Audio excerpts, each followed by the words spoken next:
August 2024 থেকে August 2025 এই এক বছরের মধ্যে সাংবাদিকদের বিরুদ্ধে মামলা আর হয়রানির চিত্র ভয়াবহ।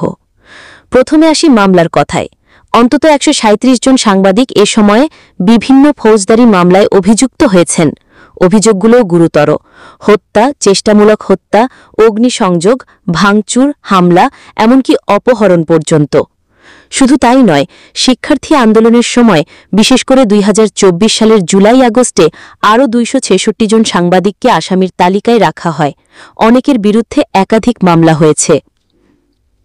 এবার আসি হয়রানি আর হামলার কথায়।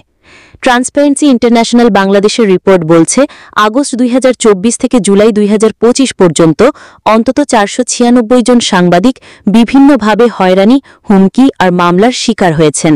অন্যদিকে আইন ও সালিশ কেন্দ্রের তথ্য অনুযায়ী আগস্ট 2024 থেকে মার্চ 2025 পর্যন্ত সাংবাদিকদের ওপর নির্যাতন ও হামলার অভিযুক্ত ঘটনার সংখ্যা 398টি। অর্থাৎ এক বছরে সরাসরি গ্রেফতার হয়েছেন মাত্র 7 জনের মতো সাংবাদিক, কিন্তু মামলা, হয়রানি আর হুমকির শিকার হয়েছেন কয়েকশো মানুষ। এটাই ছিল সাংবাদিকদের উপর এক বছরের পরিসংখ্যান।